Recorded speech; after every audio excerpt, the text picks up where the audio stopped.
कि लोकसभा के रण में अब बारी जनता की है। नेता पहले चरण के लिए जोर आजमाइश पूरी कर चुके हैं। अब डोर टू डोर अभियान शुरू होगा, लेकिन जो 102 सीटें लोकसभा की हैं, जहां पहले चरण में वोटिंग होनी है और जो कुल लोकसभा सीटों की लगभग 20% है, वहां का गणित क्या है, वहां 2019 का परिणाम क्या रहा। 102 सीटों पर ऐसे कितने प्रत्याशी हैं जिनकी किस्मत दांव पर लगी है, और वो कौन कौन से बड़े नेता जिनके लिए करो या मरो की स्थिति पैदा हो रही है। शुक्रवार को वोटिंग होगी और दिल्ली की सत्ता फतह करने के लिए पहले चरण के सियासी चक्रव्यूह को भेदना बीजेपी नेतृत्व वाले एनडीए और विपक्षी इंडी गठबंधन के लिए चुनौती भरा रहने वाला है। यह चरण 2024 चुनाव की दिशा तय करने में अहम भूमिका निभाता नजर आएगा, क्योंकि बीजेपी के लिए अपनी सीटें बचाए रखने की चुनौती होगी, तो कांग्रेस पर अपनी सीटें बढ़ाने का जिम्मा होगा, दारोमदार टिका होगा। इतना ही नहीं, इंडी गठबंधन के अहम हिस्सा डीएमके की साख भी दांव पर लगी है, टीएमसी की साख दांव पर लगी है, और ये 102 सीटें ये बता देंगी कि मिजाज किधर चल रहा है। तो आज बात पहले चरण की नॉट आउट 102 की।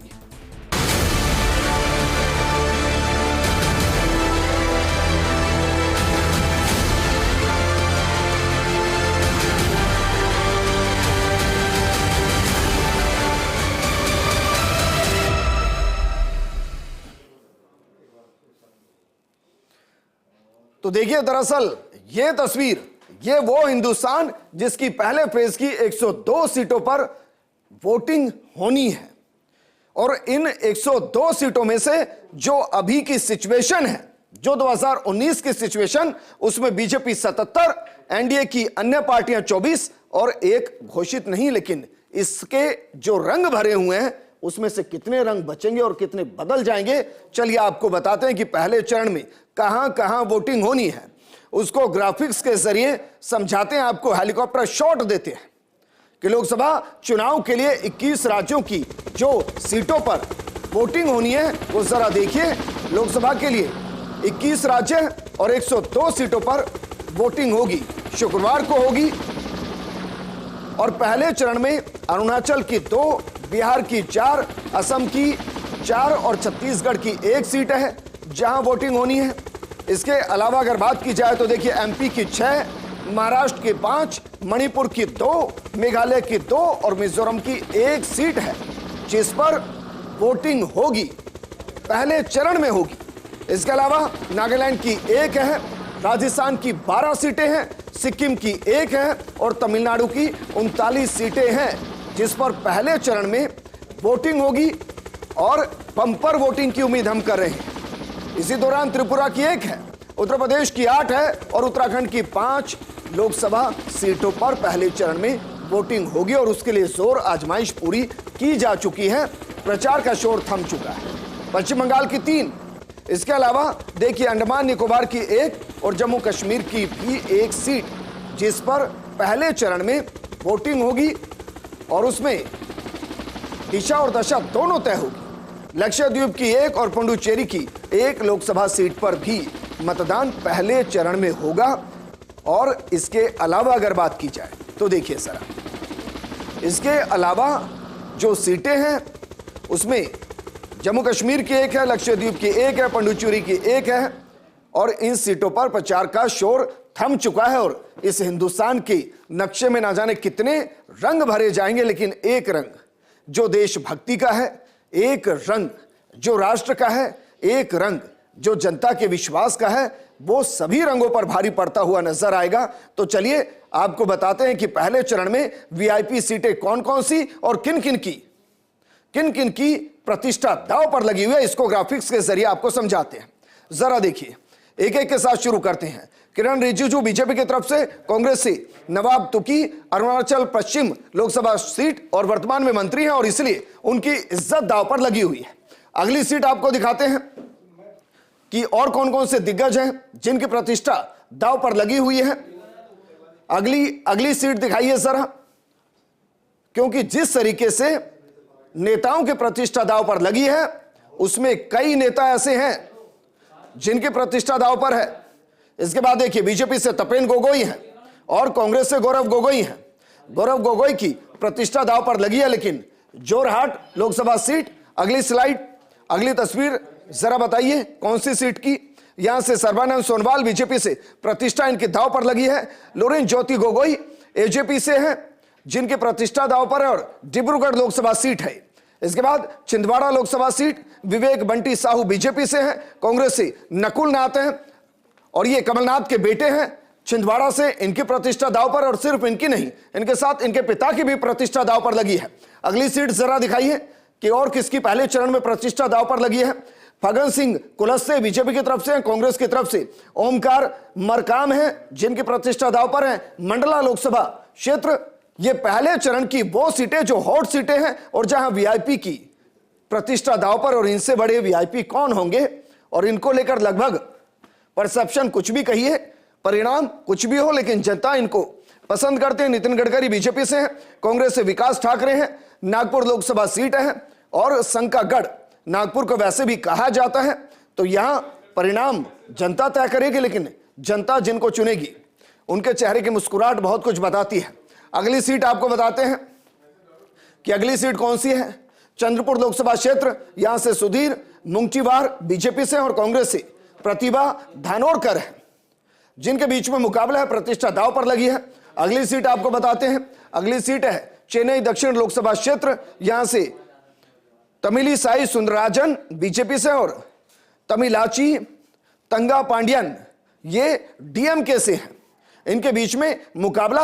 और अगली सीट आपको दिखाते हैं, अगली सीट है नीलगिरी लोकसभा क्षेत्र, जहां से एल मुरुगन बीजेपी से और डीएमके से ए राजा है। ए राजा का नाम देश का बच्चा बच्चा जानता है और एक दौर में स्पेक्ट्रम इन्हीं के हाथों में था।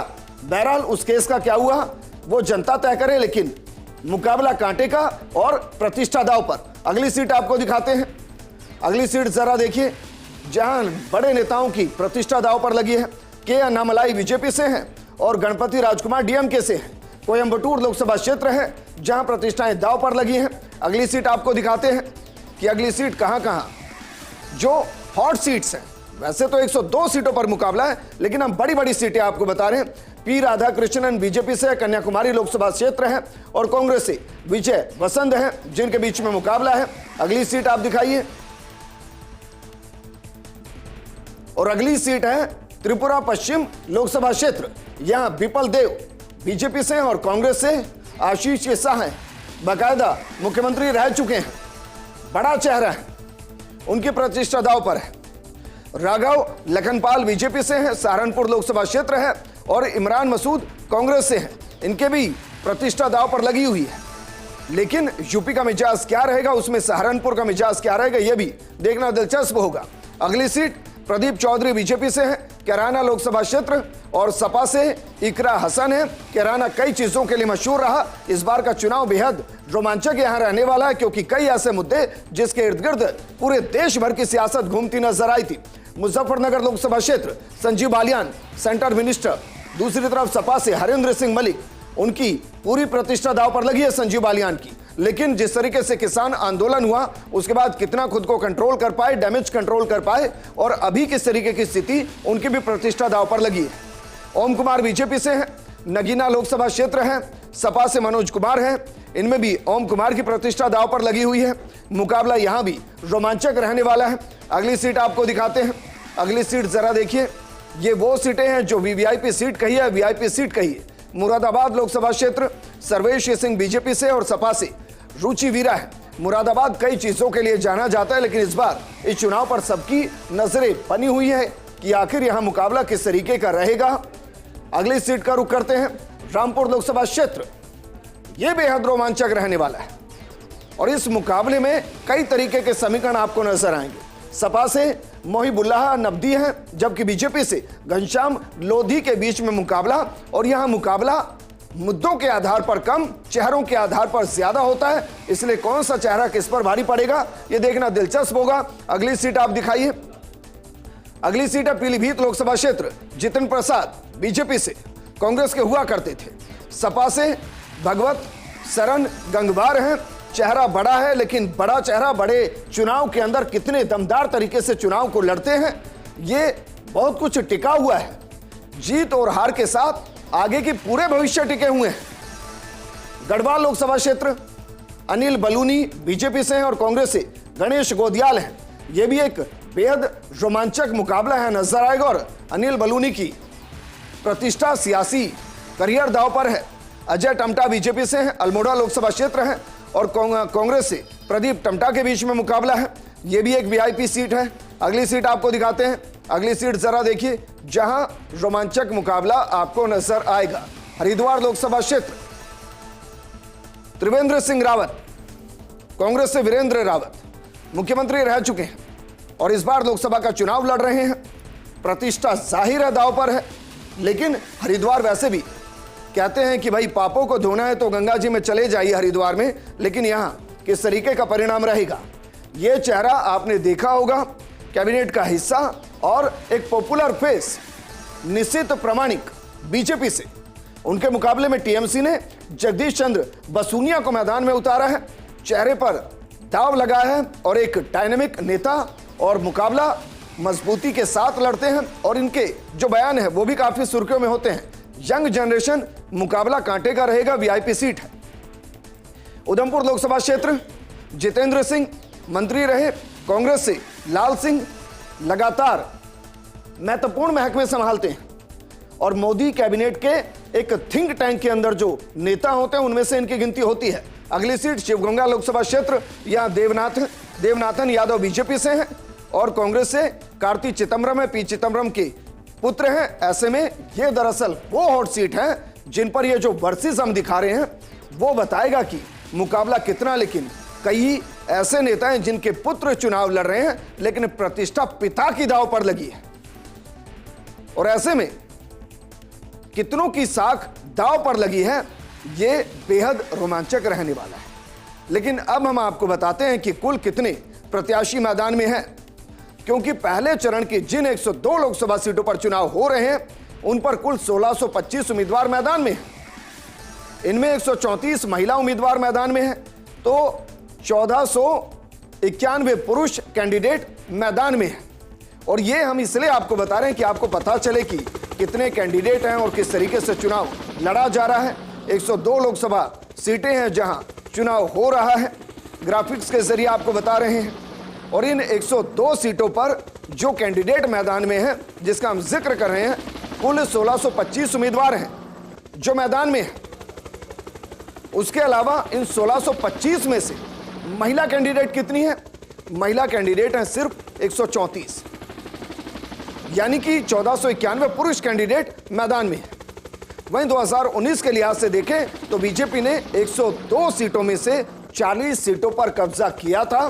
कुल मिलाकर कहें तो लगभग 33.33% सीटों पर कब्जा किया था और कांग्रेस ने 15 सीटों पर, जबकि डीएमके को 24 सीटें मिली थी। इसके अलावा बाकी सीटों की बात की जाए, बाकी दलों की बात की जाए तो बाकी सीटें उनके भी खाते में गई।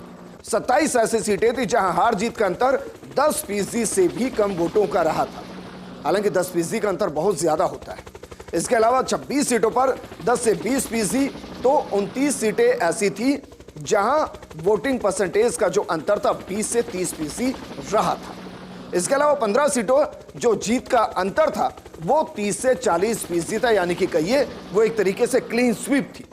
वहां दूसरे कैंडिडेट टिक ही नहीं रहे थे। इसको आप ऐसे समझिए कि मानिए किसी को 7 लाख या 10 लाख वोट मिले तो दूसरे को सिर्फ 4 या 5 लाख या 6 लाख वोट मिले। लेकिन जो 102 सीटें हैं उसमें घमासान है और घमासान चल रहा है। घमासान चल रहा है तो सबसे पहले हम बात करते हैं 2 राज्यों की। 2 राज्य जो शुरू होते हैं एम फैक्टर के साथ। यहां एम का मतलब मोदी फैक्टर नहीं, यहां एम का मतलब महाराष्ट्र और एमपी से। महाराष्ट्र और एमपी में घमासान, और इसलिए हम आपको जरा बताते हैं कि इस घमासान के बीच में किस तरीके के समीकरण रहने वाले हैं। देखिए जरा, महाराष्ट्र की 5 और एमपी की 6 और पूर्वोत्तर भारत की 13 सीटों पर बीजेपी को अपना प्रदर्शन दोहराने की चुनौतियां अगर मिशन 400 प्लस पूरा करना है तो। इसके अलावा महाराष्ट्र के जिन 5 सीटों पर शुक्रवार को मतदान है वहां बीजेपी 4 सीटों पर 2019 में जीती थी। लेकिन यहां ध्यान देने वाली बात यह है कि उस वक्त शिवसेना के साथ गठबंधन था। शिवसेना के साथ गठबंधन इस वक्त भी है। लेकिन ये शिवसेना शिंदे की शिवसेना है और वो शिवसेना उद्धव ठाकरे बाला साहेब की शिवसेना थी। आगे बढ़िए, इस बार का मुकाबला बेहद रोमांचक महाराष्ट्र के अंदर रहने वाला है। शिवसेना और एनसीपी में टूट और अजीत पवार और एकनाथ शिंदे के बीजेपी के पाले में जाने के बाद महाराष्ट्र की सियासत बदलती हुई नजर आई। शरद पवार और उद्धव ठाकरे के कांग्रेस के साथ रहने के बाद सियासी समीकरण उलझ गए हैं और वही हम आपको ग्राफिक्स के जरिए बता रहे हैं। और इन उलझे समीकरणों में किसकी गुत्थी सुलझती है, यही महाराष्ट्र की सियासत है। महाराष्ट्र में इंडी गठबंधन और एनडीए गठबंधन के बीच कांटे का मुकाबला रहने वाला है और इस कांटे के मुकाबले के बीच में पहले चरण में ही साफ हो जाएगा कि पलड़ा किसका भारी रहने वाला है। वहीं अगर बात मध्य प्रदेश की जाए तो मध्य प्रदेश की जिन 6 लोकसभा सीटों पर चुनाव है, पहले चरण की 102 सीटों के दौरान उनमें 5 सीटों पर बीजेपी का कब्जा है, जबकि कांग्रेस सिर्फ छिंदवाड़ा सीट जीत पाई थी और इस बार छिंदवाड़ा पर सबकी नजरें टिकी हुई है क्योंकि नकुल नाथ वहां से चुनाव लड़ रहे हैं। इस बार बीजेपी छिंदवाड़ा सीट पर कब्जा जमाना चाहती है। कमलनाथ के करीबियों के पाला बदलने से बीजेपी में जिस तरीके से आए हैं, कांग्रेस के लिए छिंदवाड़ा में मुकाबला उतना आसान नहीं रहा। साथ ही पहले चरण में पूर्वोत्तर के 7 राज्यों के 13 लोकसभा सीटें भी हैं जहां मुकाबला कांटे का होता हुआ नजर आएगा। इस दौरान मुकाबला जो होगा उसमें सबसे महत्वपूर्ण यह होगा कि बीजेपी अपनी कितनी सीटों को बचाते हुए नई सीटों पर कब्जा करती है और इंडी गठबंधन बीजेपी में कितनी सेंधमारी करते हुए अपनी पुरानी सीटों को बचाते हुए नई सीटों पर कब्जा करते हैं। लेकिन हम बार बार कह रहे हैं कि दक्षिण की चाबी के बिना सत्ता हासिल करना मुमकिन नहीं है और ऐसे में हम आपको बताते हैं कि दक्षिण द्वार के पहले चरण के बारे में, तो उसको भी जरा देखिए कि किस तरीके से पहले चरण में जो सियासत है उसको ग्राफिक्स के जरिए समझिए। दरअसल ये पूरे लोकसभा का जो परिणाम 2019 का रहा है उसके साथ हम इसको समझाने की आपको कोशिश कर रहे हैं। इसको समझिए जरा, क्योंकि जब आप इसको देखेंगे तो 2019 में बीजेपी 303 जीती थी, निर्दलीय 4, वाईएसआर कांग्रेस 22, तृणमूल कांग्रेस 22, डीएमके 23, कांग्रेस 52 और अन्य 116 थे। ग्राफिकली हम इसलिए समझा रहे हैं कि ये आंकड़े बदलने होंगे, तभी या तो इंडी गठबंधन सफल होगा या फिर वो बीजेपी का मिशन सफल होगा जिसकी बात हो रही है। कर्नाटक में बीजेपी ने 25 सीटें जीती थी, तृणमूल 22 जीती। तृणमूल चाहेगी कि उन 25 में सेंधमारी की जाए क्योंकि वहां सरकार उन्हीं की, और बीजेपी चाहेगी कि जिस तरीके से पश्चिम बंगाल में वो तेजी से बढ़ी है, मसलन 2014 में 18 सीटें, 2019 में 21 सीटें और 2019 में माफ कीजिएगा 25 सीटें वहां हैं और वहां लगातार जनाधार बढ़ा है। इस बार अमित शाह और मोदी के काफी दौरे वहां हुए हैं, वो चाहेंगे कि सीटों के समीकरणों को बदला जाए। वहीं तमिलनाडु में 39, केरल में 20 और तेलंगाना में 17, आंध्र प्रदेश में 25 और कर्नाटक लोकसभा की 28 सीटें हैं। इन 5 राज्यों की सीटों को मिला दे तो लोकसभा की 129 सीटें हो जाती हैं। ऐसे में अगर बीजेपी यहां से ज्यादा सीटें निकालने में सफल होती है तो फिर लक्ष्य को आसानी से हासिल किया जा सकता है और अगर मिशन को रोकना है बीजेपी की तो फिर इन सीटों पर सेंधमारी बीजेपी की रोकनी पड़ेगी और इंडी गठबंधन को मजबूत होना पड़ेगा और यह पूरा फैसला जनता करेगी। लेकिन हम पहले चरण का जिक्र कर रहे हैं। हमने मध्य प्रदेश का जिक्र किया, एमपी का जिक्र किया, हमने दक्षिण का जिक्र किया। अब बात करते हैं पूर्वोत्तर की। तो पूर्वोत्तर के समीकरण क्या कुछ है और पहले चरण की सियासत क्या कुछ कह रही है, यह हम आपको समझाते हैं। जरा देखिए, पहले चरण में अरुणाचल प्रदेश, मणिपुर, मेघालय, मिजोरम, नागालैंड और सिक्किम में वोटिंग होगी। हम पहले चरण की बात करें, उन 21 राज्यों में ये राज्य भी शामिल है। इसके अलावा असम की 4 लोकसभा सीट पर पहले ही चरण में चुनाव है और इसलिए पूर्वोत्तर बेहद महत्वपूर्ण है। त्रिपुरा की 1 सीट पर पहले चरण में चुनाव है जहां पर फिलहाल बीजेपी का कब्जा है और उस कब्जे को बरकरार रखना चाहिए। पूर्वोत्तर भारत में कांग्रेस को 2019 में सिर्फ 4 सीटें मिली थी। वो अपने इस परफॉर्मेंस को सुधारना चाहेगी और बीजेपी कांग्रेस को इससे भी नीचे लाना चाहेगी। अब दोनों खेमे को बीच अपनी अपनी सीटें बढ़ाने की एक बड़ी चुनौती है। और असम में एक घटना घटी है। असम में घटना घटी है कि परिसीमन हुआ है और परिसीमन के बाद सभी सीटों के चुनावी समीकरण बदल गए हैं और पुरानी की जगह कई नई सीटें बन चुकी है और असम में सरकार बीजेपी की है। तो समीकरण जिस तरीके से बदले हैं उसका पूरा असर हो सकता है कि वहां दिखाई दे।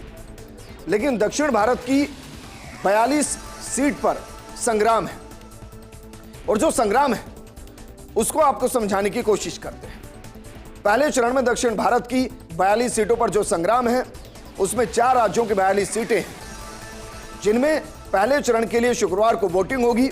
इसमें तमिलनाडु की सभी 39 लोकसभा सीट शामिल हैं। वहीं अगर बात करें केंद्र शासित प्रदेश में लक्षद्वीप और अंडमान निकोबार की, तो उनकी एक एक सीट इसमें शामिल है। इसके अलावा एक सीट पुडुचेरी की है।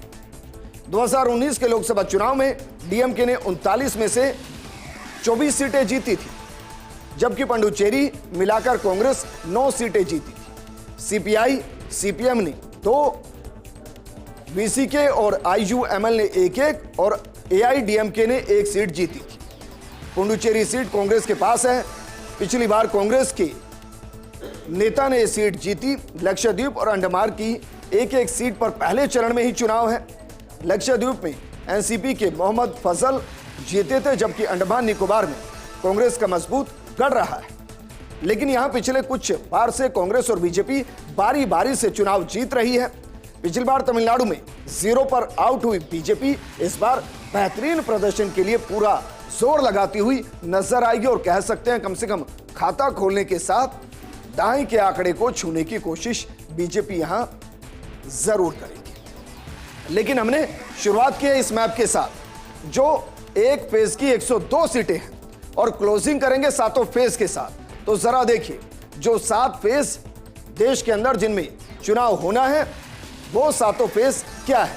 जरा डालिए ग्राफिक्स कि हिंदुस्तान में पहले फेज से 7वें फेज तक कब कब चुनाव होंगे और वो किस तरीके से होंगे, ये जरा देखिए। फेज 1 के अंदर 102 सीटें हैं जो हम आपको बता रहे हैं। फेज 2 में 89, फेज 3 में 94, फेज 4 में 96, फेज 5 में 49, फेज 6 में 57, फेज 7 में 57 सीटें हैं। और जो देश के अंदर कुल एलिजिबल वोटर्स हैं उनकी संख्या कितनी है, उनकी संख्या 96.8 करोड़ ये एलिजिबल वोटर्स हैं। लगभग मोटे तौर पर मानिए 97 करोड़ वोटर हैं। और खर्चा कितना आना है, खर्चा पूरा इस पूरा चुनाव प्रक्रिया के अंदर जो खर्चा आना है वो खर्चा आएगा 1.2 लाख करोड़ के आसपास का। ये एक मोटा एस्टिमेट है, क्योंकि आप वोटिंग डालने जा रहे हैं, अपनी सरकार को चुन रहे हैं, तो वो खर्चा आपके ही पैसे से है, आपके ही टैक्स के पैसे से है। और वो कितना है, 1.2 लाख करोड़ रुपए। और ये हमने क्यों बताया, ये हमने इसलिए आपको बताया कि अगर आप ये सोच रहे हैं ना कि आपके एक वोट डालने से क्या होगा, आप डालिए मत डालिए, आपका पैसा तब भी खर्च होगा और सरकार तब भी बनेगी, लेकिन क्या होगा, शायद आपकी पसंद की ना बने और आपके खर्चे का सही इस्तेमाल ना हो। इसलिए आपके पैसे से चुनाव हो रहा है, आपके पैसे से एक नई सरकार चुनी जा रही है, तो कम से कम अपनी मनमर्जी की, आपकी मनपसंद प्रत्याशी को चुनिए, अपनी सरकार को चुनिए और ज्यादा से ज्यादा वोटिंग करने जाइए। इस प्रोग्राम में फिलहाल इतना ही। नमस्कार।